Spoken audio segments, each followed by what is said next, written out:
you can't change unless you're willing to get uncomfortable. And in a growth mindset, we're willing to sit in that discomfort because we believe wholeheartedly that there's something good on the other side of this, right? Welcome to the Mindset Mirror Connection podcast, the podcast where we debunk the eat less, move more, shrink more mentality and focus on what really matters, which includes your relationship with your body, food, self-worth, and the behaviors that align with all of those. I'm your host, Christina Hathaway, licensed therapist with specialized training in food and body obsession, certified personal trainer and nutrition coach. At the Mindset Mirror Connection podcast, we believe what you say in your mind, you see in the mirror. So let's have a conversation about that. Before we get into today's episode, I want to make sure you subscribe to this YouTube channel. Also, if you don't want to miss any content that's being dropped, make sure you hit that notification bell as well. I also want to know who are the people you want to hear from on this show and what topics would you like me to continue to cover. Thank you so much for your continued support. Now, let's get into the episode. What's up, guys? Happy holidays. Welcome to the 8 days of Christmas / holidays, of course, because I want to be open-minded to that not everyone celebrates Christmas. So happy Hanukkah, Kwanzaa, whatever it is that you celebrate. Welcome to the Mindset Mirror Connection podcast. I am so excited you took this time out for yourself to learn something about your physical and mental health. So congratulations to you. You're a badass for doing that. Today, the first day of our 8 days of holidays is the gift of the growth mindset. So this episode came to me because I am working on the Mindset Method Pro, which is a training program for other coaches, fitness instructors, whomever it is out there to learn how to incorporate aspects of mental health into their jobs. And this is one of the first things I talk about with them, and I realize I've never talked about it here on the podcast. So we're going to talk about it today. Now, most women that I work with think they have a growth mindset because they push harder, they're hustlers, they're achievers, and they almost force themselves into believing that they have this expansive growth in the way that they think because of what they achieve. However, they are attempting to force growth, and that is not expansion, of course. That is performative. That is working from productivity and external validation. And we're going to talk about that today. We're going to talk about how growth requires this capacity for change. Growth requires a sense of optimism, right? It's not just about effort, because there's a lot of people who try things, but they ultimately resort back to the behaviors and thus the outcomes that they always get. But what they don't realize is that it's their mindset that is what's causing that, not some sort of default or defect in them. These fixed mindsets really hide behind these concepts of shoulds, coulds, these like rigid standards that people set for themselves. You hear me say this often. And your whole body becomes embodied with what you believe. And so I'm also going to talk about like how not only how does the fixed mindset evolve, but also how our brain almost adapts to it and begins to show us constantly that what we're thinking is true, right? So we have this confirmation that we receive. So I'm really excited to talk to you about this today because obviously for a lot of you, you're going to be walking into the new year. Even during the holidays, I feel oftentimes we tend to like assess where we've been, right? Assess where we've come. It oftentimes can bring up some of our struggles. If you say that you have not evolved in setting boundaries with certain people, and you are around those individuals, or again, as I talked about in the last episode or 2 episodes ago about Thanksgiving dinner, and like, oh gosh, I did it again, right? And now I'm spiraling because of it. Like a lot of people will reassess themselves. So I wanted to do this 8 days of Christmas, to really put you in a position where you can, if we're feeling really down or we're feeling like we haven't evolved or we're feeling stuck, you have these tools and these skills and new ways of thinking to begin to make that change. So I'm very excited for that. So I want you to imagine this as lessons that we're unwrapping, right? As gifts. These are going to be beautiful little packages of mindset and hope and nutrition and exercise for you to unwrap for me. There you go. Those are your presents. Good. Okay. So I want to talk about the difference between a growth versus a fixed mindset. So let's break it down, growth versus fixed mindset. And obviously I have my notes here because I want to make sure that I hit on everything. So if you see me looking down, that's where I'm looking. A fixed mindset is really about safety and control and predictability. The fixed mindset for a lot of women forms very early on, right? It forms, of course, through your experiences in early childhood and this concept that I am only successful if I get approval from others, right? And what it ends up creating is if I do this, this, and this, then I am good. And anything outside of that makes me bad, right? You're praised for being the good girl, the smart girl, the disciplined girl, the put together girl. You are, praised for your sports. You're praised for usually being intelligent, right? So your brain learned if I fail, I lose control and thus my worth, right? Or even in this case, love, right? And then this belief about who you are is hardwired. And it's hardwired around this fear, right? It hardwires fear around things like uncertainty, right? Things like mistakes or even feedback from other people. And because uncertainty feels so threatening to you, you try to keep yourself in this box, right? Of if I can accomplish these things, then I'm good. If I don't, then I'm bad. The problem, though, is that these beliefs begin to form, okay? And because they're the perfectionistic side of this is so rigid, what ends up happening is this pessimism starts to set in. And you start to work from this idea of I should, I could, nothing happens good to me. Of course that would happen to me. I'm nevers. So I want you to think to yourself, do I should? Do I could? Am I never? Or I can never? That will never? That always? Of course that happened to me. Do you talk like that? Well, if you do, my dear, you might be in this very pessimistic fixed mindset. And I'm going to talk about like how this actually is a protector so that you can understand that it's kind of protecting you from things like uncertainty and unpredictability, but it's hurting you too, right? So that's the fixed mindset. The growth mindset is expansive, as I talked about. I want you to think of it as very fluid. It allows for you to be creative and inspired and positive, right? And optimistic. So if the growth mindset develops when we're allowed to be in the process, right? As children, trying to do something is celebrated more than the outcome of doing something. And that's incredibly important because we want our kids to fail. We want them to know that failure is really just a part of the process. And when we criticize them, of course, they're going to get caught into this fixed mindset. But when we say, wow, like that was a great job, or look how brave you were to do that, even though you didn't really know it was going to happen. Like how cool. It allows kids to be in the process and love the process. And this idea, as I'm talking about it, reminds me of my clients who are a bit, I don't want to say more successful, because we have clients who go from a fixed mindset to a growth mindset and can be incredibly successful. But I think about myself, because while my performance was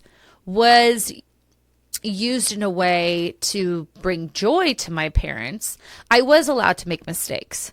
And they always encouraged me to just try again.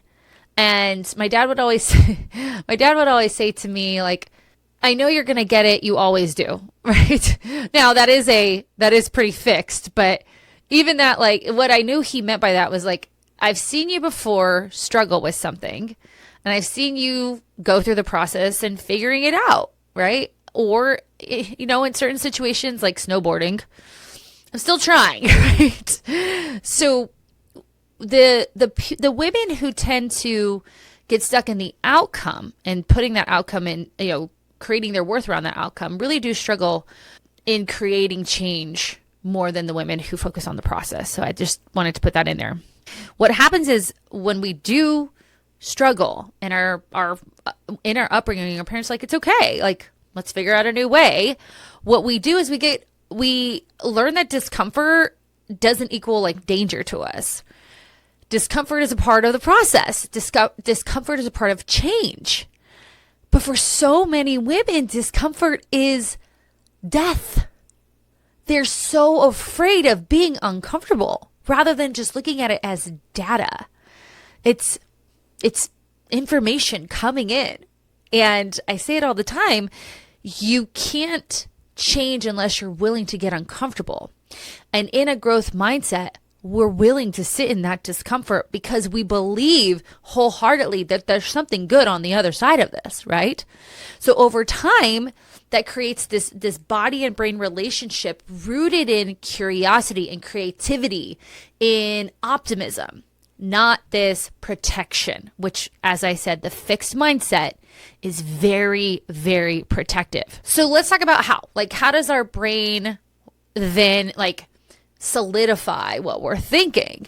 So most women are like, but I have all this evidence, right? Look at all of these times that this has happened to me. And they get really stuck in it. But once the brain forms a belief, so I'm not good at that, I always fail, I'm never going to be loved, no one's going to marry me, if I rest, I'll fall behind. There's a system in your brain called the reticular activation system, or RAS. And that little system says, oh, that's for me. Time to go to work, right? And the RAS is the brain's internal filter. So if you think like a filter in your pool, like it catches the shit, right? And it decides like what to pay attention to and what to not pay attention to, right? What to ignore ultimately. So if you believe that you're never going to be loved, your brain will literally filter evidence for that. Meaning that it's going to take everything on the outside, the external stimuli, and find the stimuli or the evidence to support that thought. You'll notice what confirms that limiting thought.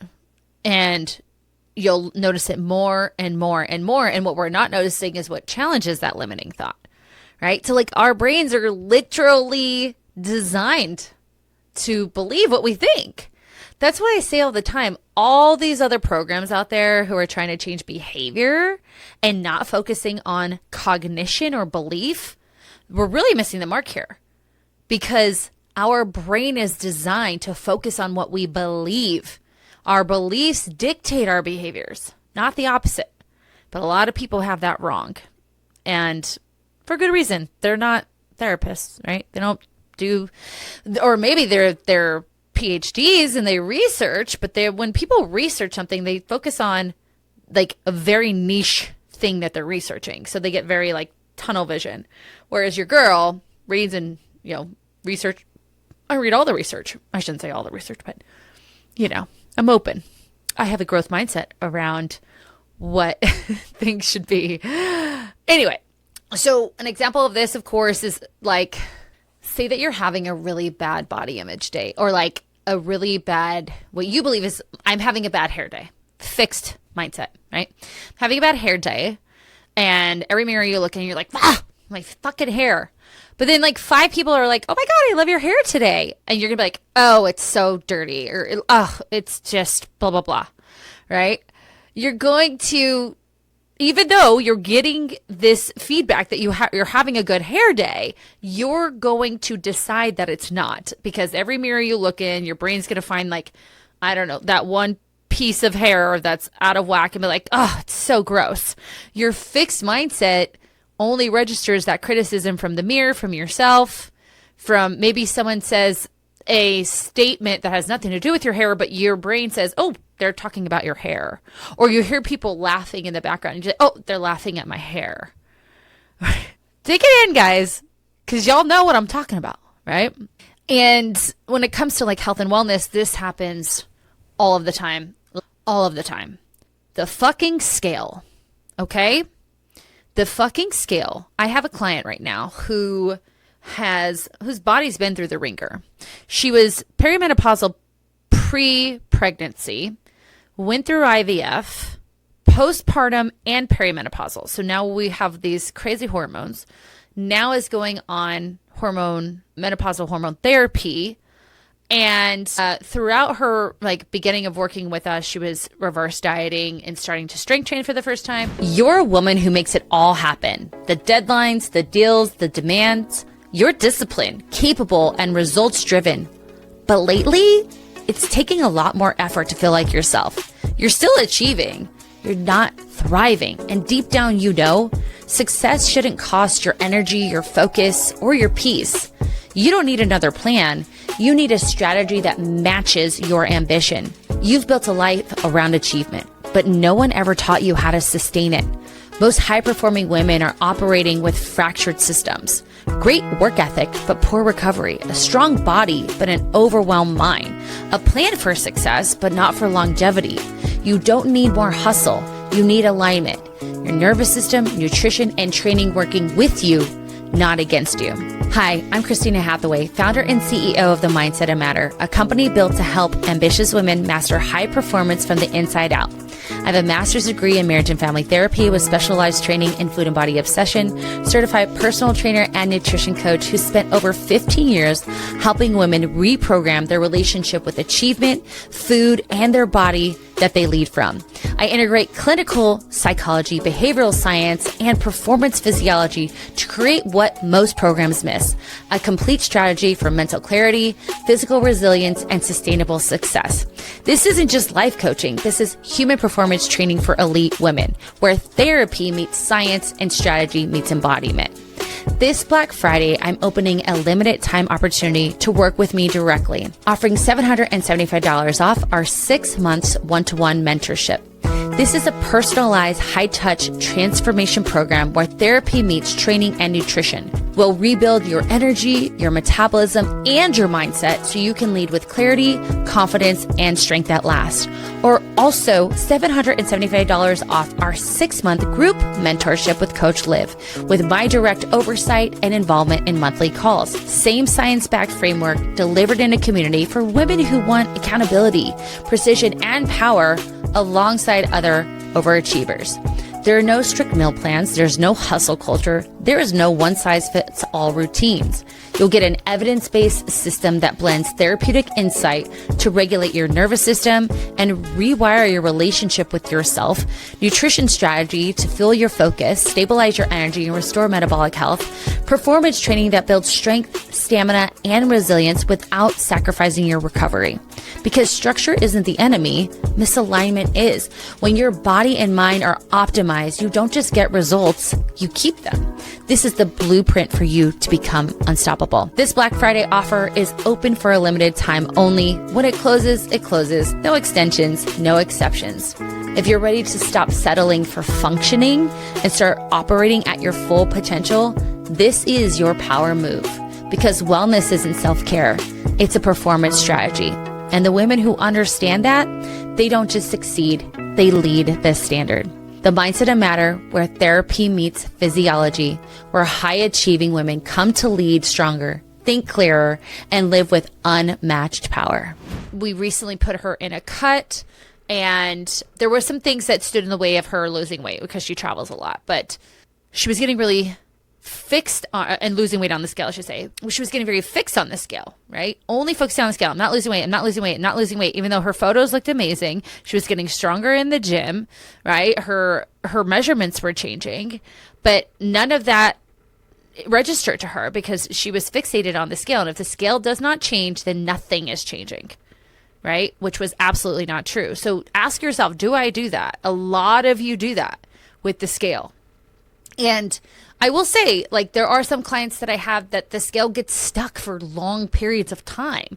And one of them has a really great growth mindset. She's like, I'm okay with it. I'm okay with it. And I do push her. I'm like, okay, I love that you have a growth mindset, but also if we're in a deficit, we should see the scale moving, right? So we had to make some adjustments and turn some things around, and it's still slow, but at least, it's not getting in the way of her continuing on her journey because she's also focusing on these positive things, right?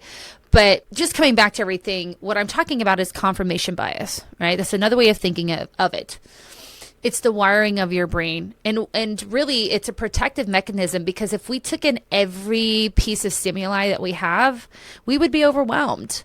So this is, again, that filter that our brain has, and it says, well, that's what you think, so let me find the evidence to support that. So because I've changed my name from Perfectionism Princess to Perfectionism Professor, because there's nothing really princess about me. I was never even, well, I shouldn't say that. I was Snow White for Halloween once in my life, but like, no, that's not true. Because remember back in the day, you would go to Claire's and get like the princess stuff for your car. I did have that. So that's that. But that's about it. Okay, so your perfectionism professor is going to talk about how perfectionism really is a fixed mindset, right? I need to get that right. If I get that right, then I'm good, right? I need to get that right. And if it doesn't look this way, it's wrong, right? If I don't act in this way, they won't like me. If I whatever, then something negative will happen. So it's a form of fixed mindset that I'm only as good as these rigid rules that I have. And I say rigid. We should have a drinking game, drinking your water, of course, on every time I say rigid. So the rigidity only validates the outcome. Again, remember, the process is what we want to validate, not the outcome. So an example of this is like I obsess over macros, right? You obsess over your macros, your to-do list, your performance.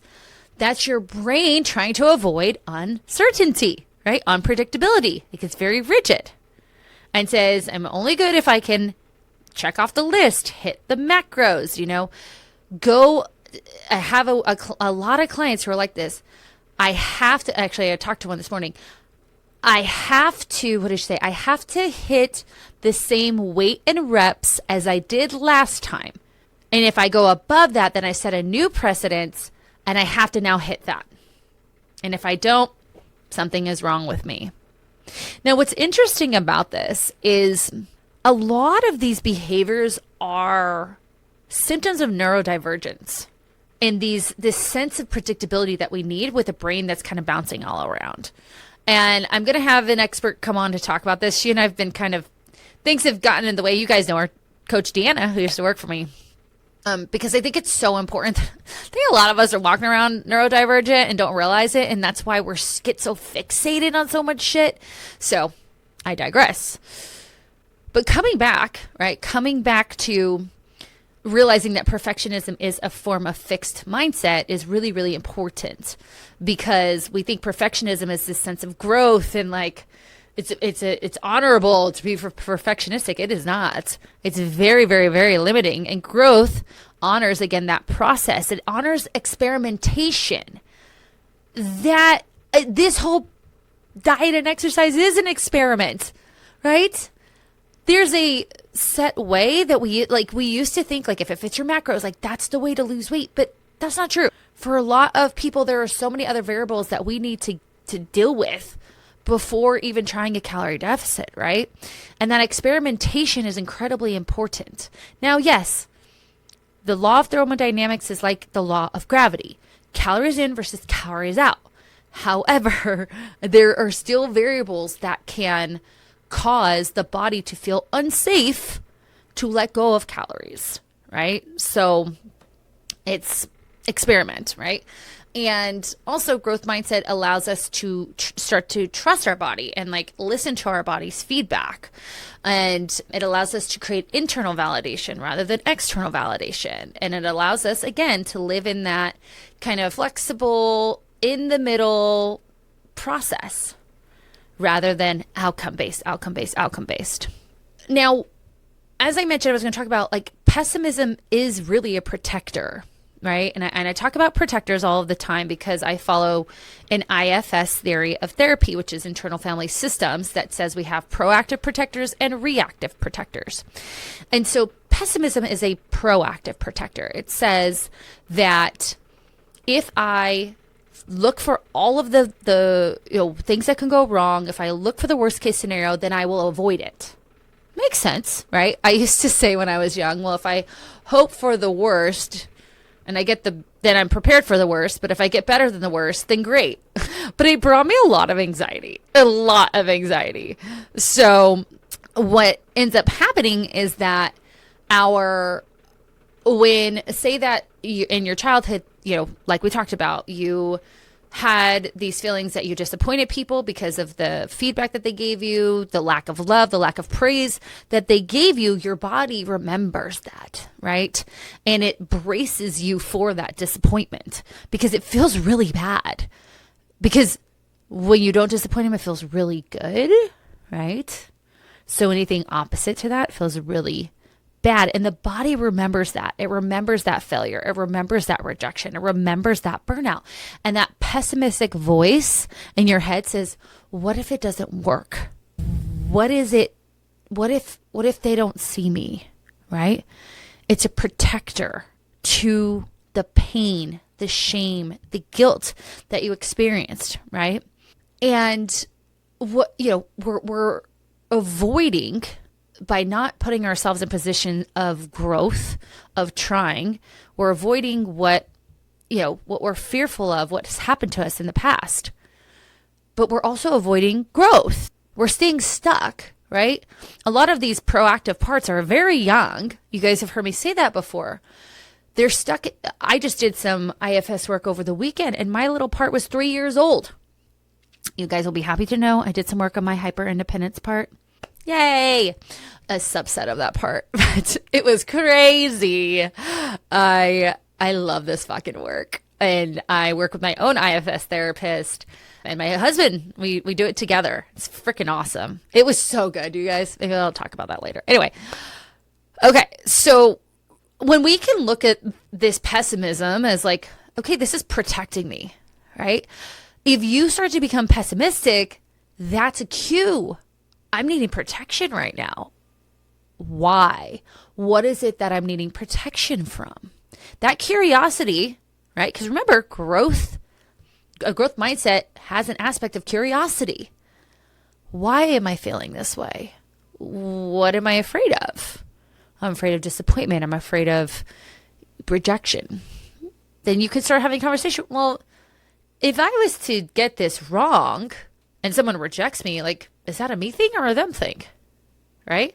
I know I've said this before, but when I do my dating coaching, which, by the way, I have another marriage from one of my clients who came to me for dating coaching. If you guys don't know, I have like just a handful of clients I work on with that because it is a lot more of my time. But we have another marriage. Yay. I would tell them all the time, like, if you send a text and someone's like, fuck this girl, well, there are certain things you could say that would make people not want to talk to you again. But, I'm talking about regular conversation. They're like, I just don't want to say the wrong thing. And I'm like, say the wrong thing. Let's see how this person reacts to you, creating a bit of conflict. Because if they're just like, conflict, that's not the person you want. You want someone who can have conversations with you. So where was I going with that? That curiosity of, okay, I'm afraid of like expressing my needs right now because I think that this person's going to leave. Where does that come from? And do I know if that's true? I don't know if that's true. So let's experiment. Let's put it out there. And it's a beautiful thing is you're going to learn real quick about people, but it's also something in regards to yourself, right? So I want you to know though, that your body does not fear growth. It fears not being supported in that growth. And you, my dear, are the only ones who can support that. So how do we do it? How do we let go of the shoulds and create space to become, right? Should energy feels very tense. It feels very like it traps you, right? It's very performative. And as I said in the beginning, like you can hear the script playing in your head. I should be, I shouldn't be, I never, I always, these very black or white statements. So I just want you to sit back and I want you to write out, what are my shoulds? What are my coulds? What are my always? What are my nevers? So for me, I don't have a lot of these, to be honest with you. I do say like in my brain could be working harder on marketing because, I'd like to be busier, but also I'm still struggling with some grief stuff that makes me feel really unmotivated at times. And so I just rest. And I give myself grace for that. But also when I'm energized, I work on the marketing stuff. So there's some of that. I could be busier, right? With work, we could have more clients. I could be a millionaire, things like that. So what are your shoulds, coulds, always, and nevers? Write it down, get to know it. Focus on when you're hearing that voice, when it's speaking to you from that pessimistic place. Then give it room. Growth requires room. It requires emotional room, mental room, physical room, room to expand, right? So we're going to recognize when we're in that space, we're going to give room to it, and we're going to get curious, as I said. Why am I thinking this way? What just triggered that? What am I fearful of? And then you can look for evidence to support or evidence to refute. Now, you might be thinking, well, Christina, my reactive system is going to tell me the evidence to support it only. When we can take that step back and have that sense of curiosity, we're then telling our reactive system our reticular activation system to be curious. See? So then it's like, okay, well, in the past, I've not shared my feelings with my partner, or I have shared my feelings with my partner and my partner couldn't handle it. And so then the curiosity is, well, is this the same person? No, it's not the same person. Do you want someone who can handle you and all of your emotions and wants and needs? Yes, I do. Okay, well, the easiest way to do that is to share. So let's try it, right? And of course, experiment with it. And keep doing this. Keep opening yourself up. The other thing I like is just to simply catch the thinking and say, well, how can I turn this into a growth mindset or a growth sentence, right? So like I just said there, the fixed mindset is nobody can handle me, right? I've never had a partner who can handle me, which might be true. Or my feelings always get shut down, right? And the growth mindset is I'm allowed to express my wants and needs, and healthy people will respect them. Right? Which is true. So even just flipping your fixed mindset into a growth mindset is incredibly important. So those are some skills you guys can use, but that awareness around your nevers and shoulds, and really looking at too, because for some people, I work with a lot of women who are so successful in their business, but they are terribly unsuccessful in their relationships. So their fixed mindset is only in their relationships. They have a growth mindset in these other areas, but their fixed mindset is in their relationships. So it can actually just be in certain aspects of your life. So figuring that out too, because that's also really cool, because you're like, oh, well, I actually can have a growth mindset because I have it in these other areas. Why not this one? Right? So all wonderful things to work on. And as this is our gift for you in our first day of our 8 days of Christmas, some of these gifts that I'm going to give you, they can't be wrapped, right? They're only received through you trusting yourself, you giving the gift of growth to yourself, right? And that is so beautiful because it really opens up your world. It's one of the greatest gifts you can give to yourself, is this ability to see that no matter the obstacle, it's not a barrier. It's not a wall. Or maybe it feels like a wall, but you have a fucking ladder and you walk up that wall, you get to the other side. You will figure it out. And you have the capability to do so only if you believe you do. So take that all in. You're a gift in progress, not a project that needs fixing, nor just this rotting away building. We can be a fixer-upper, baby, and we can be beautiful, just like the homes, right? So I hope you guys enjoyed our first day of our 8 days of Christmas and holiday. I'm excited. Just to give you an idea, we have our healthy holidays habits that we're going to talk about next time. The ghost of patterns past. We're going to do day 4 is going to be our top 10 fitness buys. Day 5, we have joy to the world. And what that one is going to be about is how to accept joy into your life. So really an extension of this conversation. Day 6, we're going to talk about how to take care of yourself through travel. Day 7, we're going to talk about how to unwrap control. Day 8, we are going to talk about the season of yourself and really learning how to take everything you've learned here in this podcast and start to put it together. right? And then we will go on after Christmas and talk about New Year's, right? And speaking of New Year's, don't forget, I am still running the Black Friday specials. This is an opportunity to work with us either in our one-to-one coaching, our group coaching program. And it is a really great deal. It offers a massive discount with a 6-month commitment, which honestly, for most clients, the minimum amount of time they spend with us is about 9 months on average. And that's actually extended. I haven't done the math since the last time, but it's, it's a lot of work that we do here. And that work, it's like an onion, the stupid metaphor, but it's this onion, and layers and layers and layers come undone until we can like get to the core. And then from there, sky's the limit. So check out the show notes below to set up a clarity call with myself. And I'm just excited about this series. I hope you are too. And I want to know, what fixed mindset, what should, could, always, or never are you ready to let go of? Leave it in the comments, DM me, and don't forget to follow me on Instagram at the Mindset of Matter Coaching. That's where you can comment and do all the things. Other than that, I want to leave you the same way I do, reminding you that what you say in your mind, you see in the mirror. Bye-bye.